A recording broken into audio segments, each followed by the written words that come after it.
Hey guys, I'm Tammy and welcome back to my channel. I thought I'd pop on today and share everything that I made in July. I honestly can't believe it's August already. I feel like summer hasn't even begun yet. In the UK it's been really cold. I mean today it's a bit warmer, but generally it's been raining and really crap weather. Although I am actually going on holiday at the end of this month. I'm going to be going on a cruise, my first cruise I've ever been on, and I'm actually really excited about it. So this month I'm actually going to be sewing a lot of dresses specifically for that holiday. But let me talk through everything that I made last month in July and just talk about the pieces that I actually really enjoyed making. So I've got all my pieces next to me that I made last month, and I realized I made quite a few dresses. The first thing that I want to talk about is the Naya t-shirt that I actually hacked into a dress. It kind of finishes just above my knee and it really turned out so nice. So the Naya t-shirt is one of my own patterns, and basically it's just a really comfortable relaxed t-shirt with this sort of cuff detail, and I just knew it would make such a nice slouchy t-shirt dress, and it really has become exactly what I envisioned. So I made this in a viscose jersey, and it's such a nice fabric weight for this type of pattern or any sort of t-shirt pattern that you have. If you have any t-shirt pattern that you just want to make into a dress, all you really have to do is just lengthen it at the hem, and then specifically this one, I think I lengthened it by like 12 inches, I can't remember now, but you basically just want to add length to the bottom so it goes over your hips and to wherever you want it to finish on your legs. And then I think with this one as well, I did actually increase the width of the hem by an extra inch just to give it a bit more room when it's going down on me. But I absolutely love the look of this t-shirt dress. It works really, really well, and I just really wanted something that I'd be super comfortable just to throw on when I really can't be bothered to get dressed. So as you can see, this is what it looks like on me. I actually love how this fits my body. It works really well for that sort of really relaxed but stylish look. I think these sorts of shades that are like navy blue or burgundy, anything with that sort of deep colour way, I think works really well when you just don't want to wear something super vibrant in your face, but you also just don't want to wear something black. So if you have a t-shirt pattern or you have the Naya t-shirt pattern, I definitely recommend lengthening it and making a cute t-shirt dress.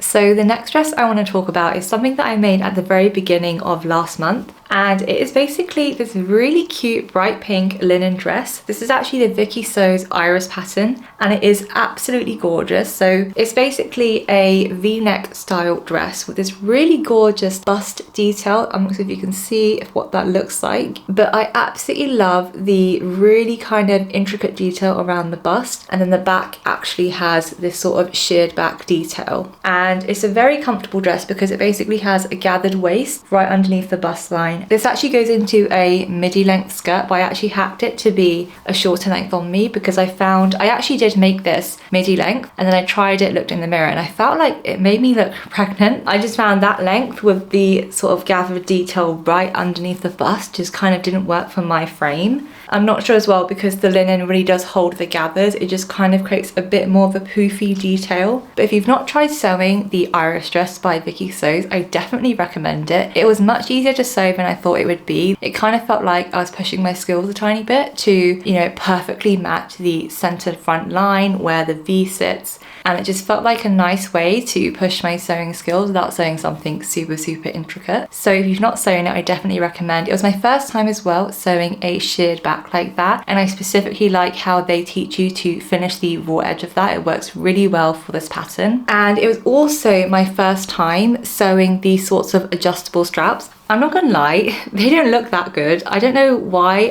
I've tried sewing adjustable straps before, and I find it's just way too bulky where that bit sits. It just kind of doesn't lie flat. It's always like jagged. It's not like a line that's straight. I'm not sure it's because the little plastic things I have maybe aren't that good quality, or maybe the fabric I'm using is too stiff, but it works. I just don't like how it's not a straight line. It's like, you know, got a bulky section there. But other than that, it looks really good on. I just love the fit of this. Again, like I said, I do find the waist a bit too poofy underneath the bust. So I think if I sew this again, I would actually decrease the amount of gathers in the skirt because I think it's a bit too much. But other than that, absolutely love it. It's also fully lined, which I really like. So this is the front of the bust, and then the inside is nicely concealed, but it's lined. And it just makes a bit of a fun party dress, and it was something different to sew that I just really enjoyed making.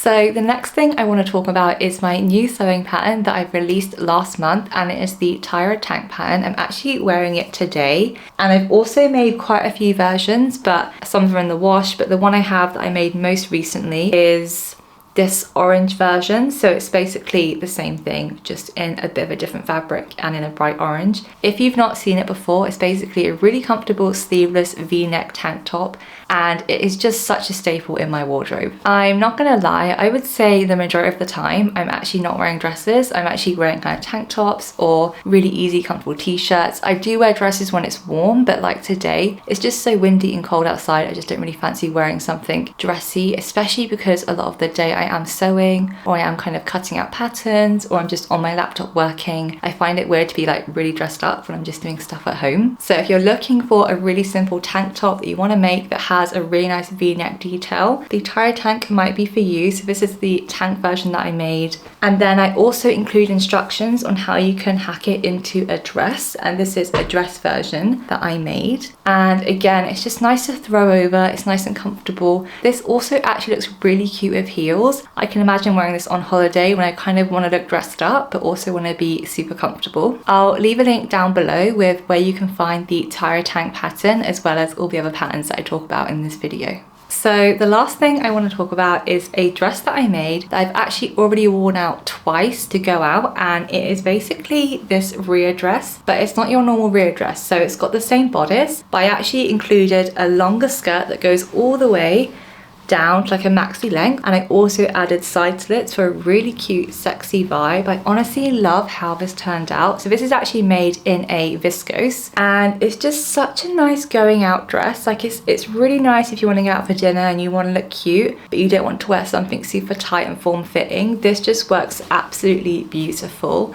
And I absolutely love the detail of the fabric. It's got these really cute brown spots, and then the actual deep fabric underneath is a dark brown. It's not actually black. Yeah, it's like a dark brown, so it's like nearly black. And I just love the contrast of that, especially on my skin. It's like a really nice nude color without being super exact to my actual skin color. So I posted that one on my Instagram, and I had so many people reach out to me saying how much they loved that dress, and they're going to do the exact same hacks for their Rhea dress pattern. That's one of my own patterns as well, you can find down below in the description box below. But it is such a nice easy wearing dress. I honestly love specifically sewing a Rhea dress in viscose because it just moves really easily, and because it's got that gathered waist, it's not too poofy at the waistline, and it just kind of creates such a nice shape, because when you're sewing with viscose I find it just gathers really beautifully and it sits really nicely. So if you've never sewn gathering before, you can definitely sew it with cotton or linens and things like that, but if you sew it with a viscose it's going to be harder to sew, but I find the outcome is so much nicer in a viscose. Or obviously you can use a cotton that's a bit more high quality and it just has a bit of a nicer drape. Let me know what you think of what I sewed last month and which one was your favorite. If I had to pick a favorite, I would actually say the Rhea dress that I last showed, because I've actually worn that out for drinks twice and it just looks really good. Got so many compliments on that dress and it just makes me feel really good when I'm wearing it. I mean, that's the ultimate goal, isn't it? When you're sewing, it's so cool when you actually wear something out and you feel really proud of what you've made, and especially when your family or friends kind of compliment you. It's such a wonderful feeling. So definitely proud of everything that I made last month. It was such a busy month, and this month is going to be so busy as well because I want to do so much sewing before I go on holiday. But I'll keep you guys updated here on YouTube and on Instagram if you want to follow me on there. I am a lot more active on Instagram. You want to see a bit more of my day-to-day and behind the scenes. But let me know what you think of this video and what you're thinking of sewing this month. I'll see you in the next one.